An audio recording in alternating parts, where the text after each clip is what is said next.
Hello friends, we are starting our lecture number 2। Last lecture तक हमने यही यहाँ तक देखा था कि इलेक्ट्रॉनिक कॉन्फ़िगरेशन किस तरह से आता है। यहाँ पर देखो, लिथियम एटॉमिक नंबर 3 है और एटॉमिक नंबर 3 इसके दो सेल है, तो इलेक्ट्रॉनिक कॉन्फ़िगरेशन आएगा 2 1। और जैसे कि हमने पहले पढ़ चुके हैं कि यहाँ पर नोबेल गैसेस होता है और उसके बाद जो वैलेंस सेल के इलेक्ट्रॉन है इसको हम शॉर्टली इस तरह से दिखा सकते हैं। तो in case of the lithium देखो, यहाँ पर 2 इलेक्ट्रॉन है, तो 2 इलेक्ट्रॉन किस में होते हैं? हेलियम में होते हैं। तो इस 2 की जगह हम हेलियम ले सकते हैं, हेलियम। और उसके बाद ये 1 है तो ये 2s1 होता है। तो इलेक्ट्रॉनिक कॉन्फ़िगरेशन इस तरह से आएगा। देखो यहाँ पर सोडियम के केसेस में 2 8 1 और आगे इस तरह से आएगा। और ये जो करस्पॉन्डिंग इनके नोबेल गैसेस है वो इनसे पहले लिखे जाते हैं, और यहाँ पर हम वैलेंस सेल का इलेक्ट्रॉनिक कॉन्फ़िगरेशन लिखेंगे, जो कि मैंने नीचे लिखा है यहाँ पर। देखो देखो, lithium atomic number 3, electronic configuration 2 1, यानी कि ये होता है 1s2 2s1। इस तरह से इलेक्ट्रॉनिक कॉन्फ़िगरेशन आपको आता होगा, तो आई होप आता होगा। मैं ऐसे ही समझता हूँ कि आपको आता है, क्योंकि ये तो बहुत पहले पढ़ चुके होंगे आप। इलेक्ट्रॉनिक कॉन्फ़िगरेशन आता होगा। और ये वैलेंस सेल का इलेक्ट्रॉनिक कॉन्फ़िगरेशन है: helium 2s1, neon 3s1, एर्गॉन 4s1, krypton 5s1, xenon 6s1 and radon 7s1।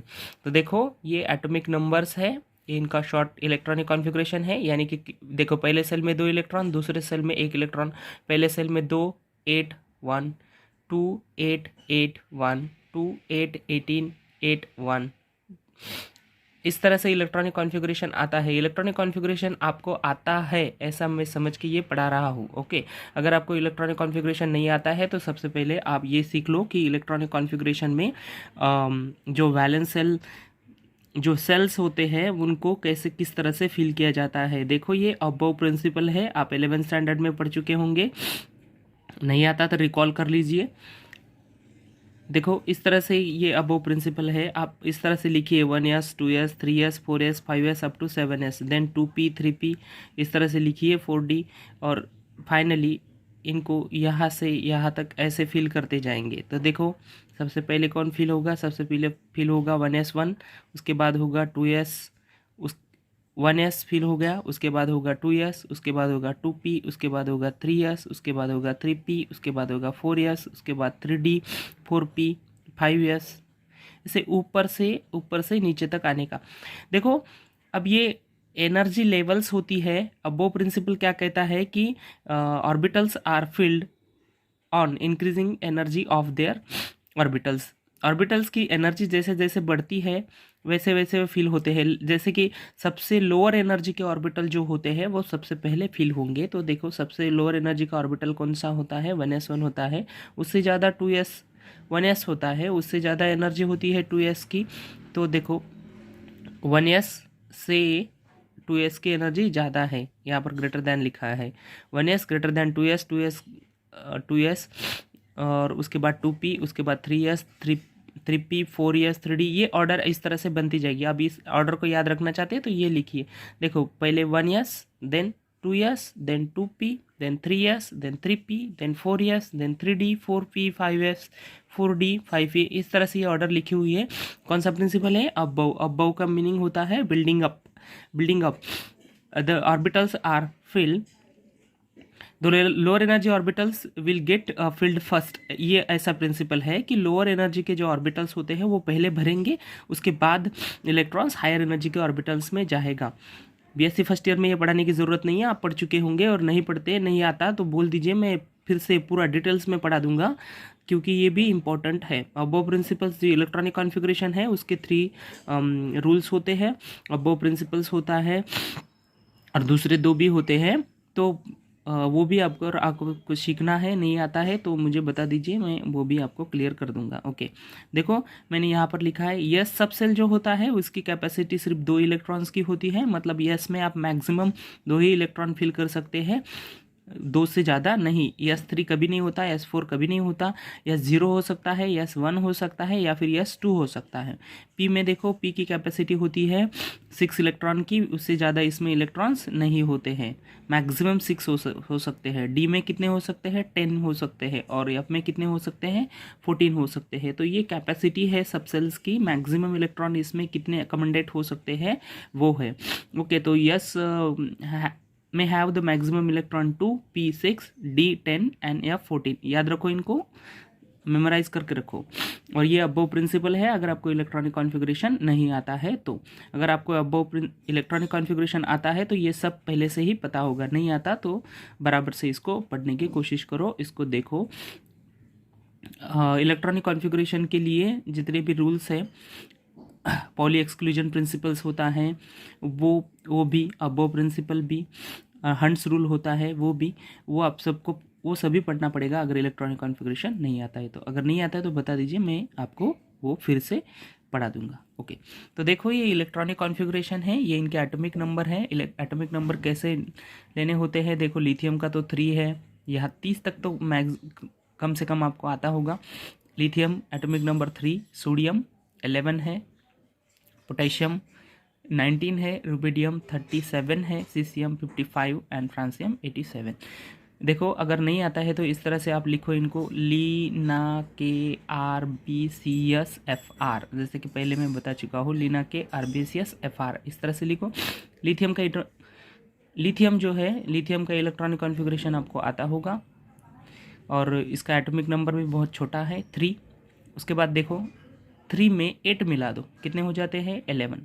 11 में 8 मिला दो, कितने हो जाते हैं 19। ओके, 19 में 18 मिला दो, कितने हो जाते हैं 37। उसमें फिर से 18 मिला दो, कितने हो जाते हैं 55। उसमें 32 मिला दो, कितने होते हैं 87। ये जो मैं बोल रहा हूँ ना, 8 8 18 18 32, 8 8 18 18 32, इनको मैजिक नंबर बोलते हैं। ठीक है, आप इनको याद रख लो, 8 8 18 18 32, इनको मैजिक नंबर बोलते हैं। और जो भी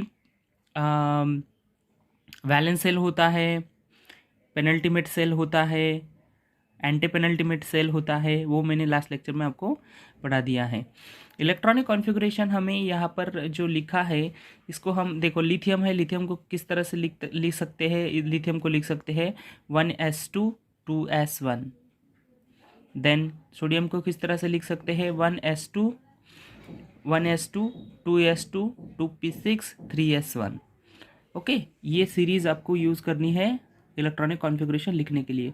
देखो अगर आप 1 में इलेक्ट्रॉन लिख रहे हैं तो 1s मैक्सिमम कितने इलेक्ट्रॉन हो सकते हैं 2, 2s मैक्सिमम इलेक्ट्रॉन कितने हो सकते हैं 2, 2p मैक्सिमम इलेक्ट्रॉन कितने हो सकते हैं 6 हो सकते हैं, 3s मैक्सिमम इलेक्ट्रॉन कितने हो सकते हैं 2, p में कितने हो सकते हैं 6, 4 में कितने हो सकते हैं 2, d में कितने हो सकते हैं 10।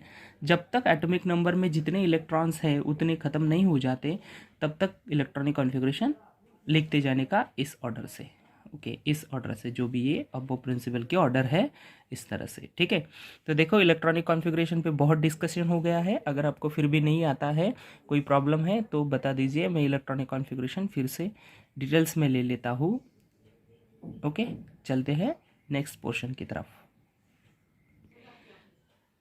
ओके, नेक्स्ट इलेक्ट्रॉनिक कॉन्फ़िगरेशन के बाद आता है आयोनाइजेशन एनर्जी। आयोनाइजेशन एनर्जी देखो, इसको सिंपली आई से इंडिकेट कर सकते हैं, ई से कर सकते हैं, आई ई से कह सकते हैं, या फिर आई पी से कह सकते हैं, सभी एक ही है। They are represented by I E और I P. Ionization energy shortcut I E, ionization potential I P, ionization potential I P. इसका मेजरमेंट होता है मेजर्ड इन किलो जूल पर मोल। किलो जूल पर मोल में ये इसका यूनिट है मेजरमेंट का, या फिर इलेक्ट्रॉनिक वोल्ट में इसको मेजर करते हैं। अब देखते हैं कि ये आयोनाइजेशन एनर्जी आईपी, मोस्टली हम आईपी ही बोलेंगे। आयोनाइजेशन एनर्जी को आयोनाइजेशन पोटेंशियल भी बोलते हैं, पोटेंशियल, इसलिए आईपी। मैं तो हमेशा आईपी ही कहता हूँ, तो आईपी ही याद रखो आप। आईपी, आई ई और आई, इस तरह से रिप्रेजेंटेशन होता है। देखो, minimum energy required to remove the most loosely bound electron from an isolated gaseous atom of an element in its ground state to produce cation। आया कुछ समझ में? minimum energy required to remove the most loosely bound electron from an isolated gaseous atom of an element in the ground state to produce cation। देखो, जो कम से कम minimum energy हमें लगेगी किसके लिए, जो मोस्ट लूजली बाउंड इलेक्ट्रॉन होता है उसको निकालने के लिए।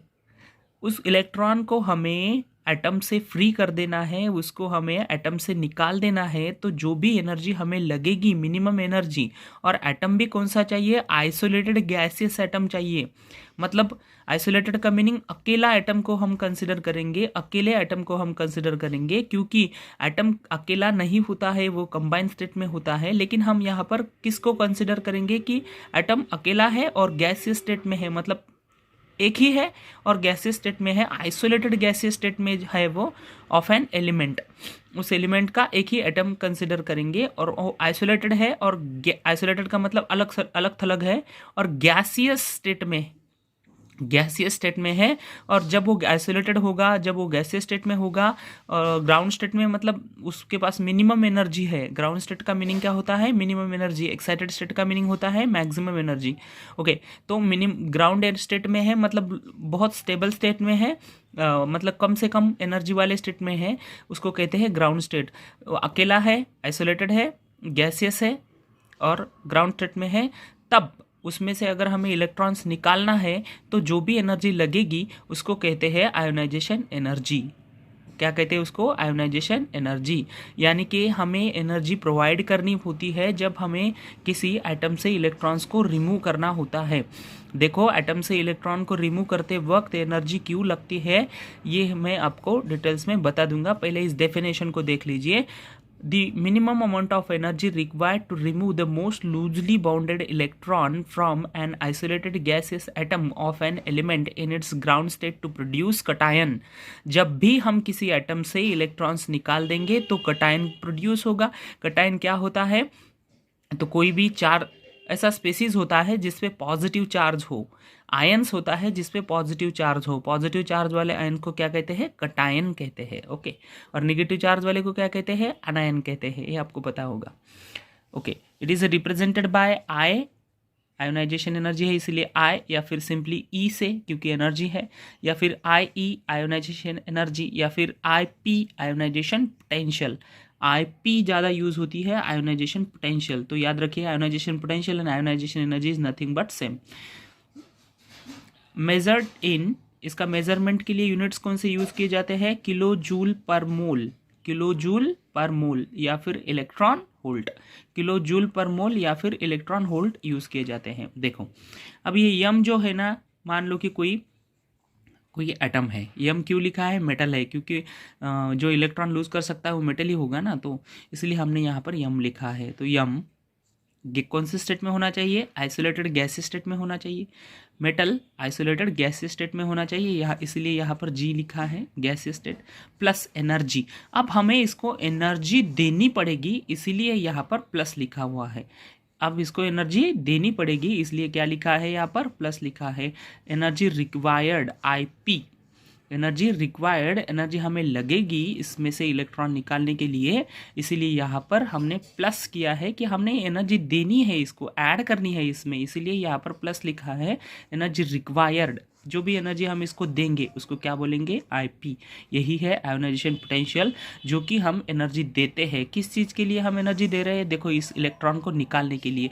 देखो इस एटम में इलेक्ट्रॉन था, अब ये इलेक्ट्रॉन इस एटम से निकल गया है, और जब भी इसमें से इलेक्ट्रॉन निकल जाएगा तो ये क्या बन जाएगा, यम पॉजिटिव बन जाएगा। तो देखो यम पॉजिटिव बन गया। पॉजिटिव क्यों बनेगा, जितने भी इलेक्ट्रॉन्स निकलेंगे उतने पॉजिटिव चार्ज इस पे आएंगे। कितने इलेक्ट्रॉन निकल चुके हैं, एक इलेक्ट्रॉन निकल चुका है, तो कितने पॉजिटिव चार्ज आएंगे, 1 पॉजिटिव चार्ज आएगा।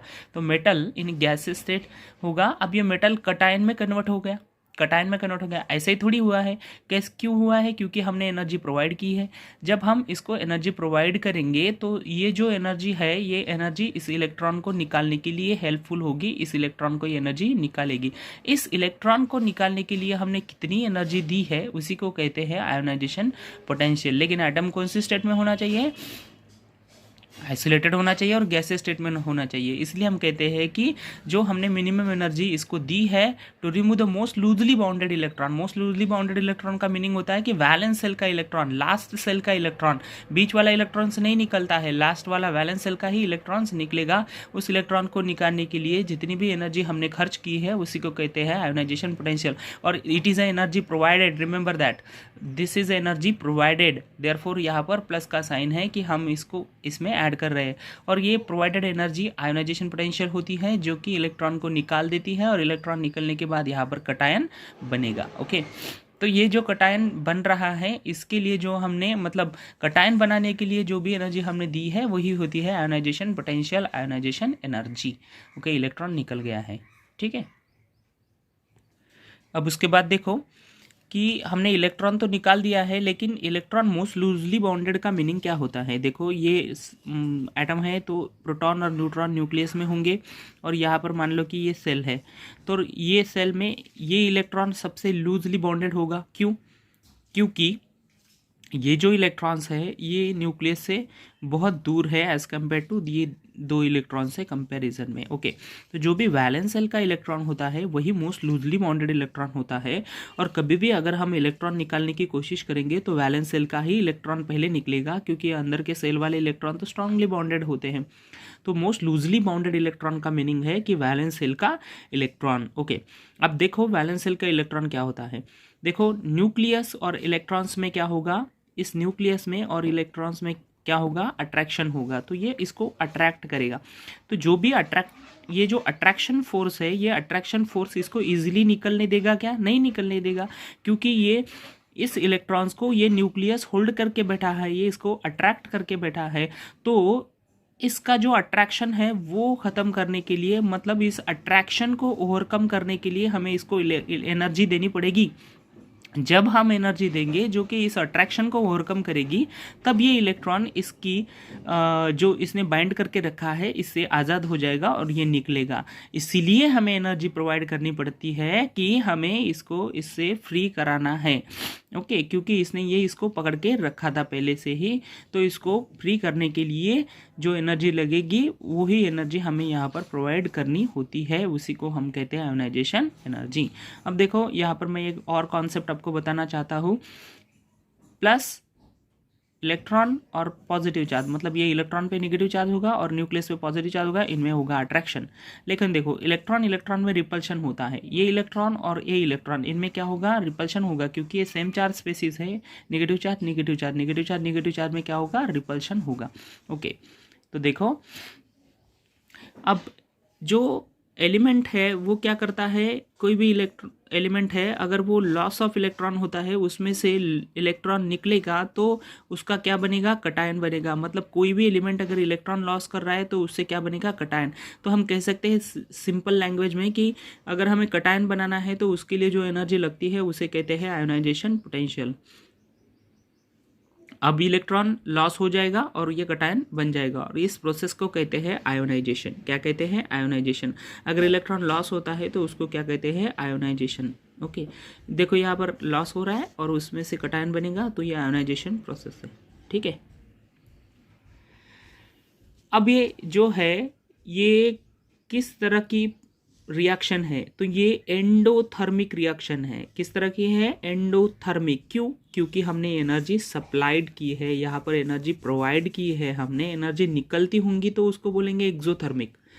यहाँ पर एनर्जी निकल नहीं रही है, यहाँ पर एनर्जी हम उसको सप्लाई कर रहे हैं, तो ये हो गया एनर्जी सप्लाई, ये हो गई endothermic reaction, endothermic reaction. Okay, तो इस तरह से ये दो कॉन्सेप्ट आज के लेक्चर में हमने पढ़े हैं, एक है इलेक्ट्रॉनिक कॉन्फ़िगरेशन का और दूसरा है आयोनाइजेशन पोटेंशियल का। आयोनाइजेशन पोटेंशियल आप क्लियरली समझ गए होंगे, आई होप समझ गए होंगे। कोई प्रॉब्लम है तो बताया करो, मैं आपको क्लियरली उसको एक्सप्लेन करता जाऊंगा। ठीक है, thanks for watching, thank you.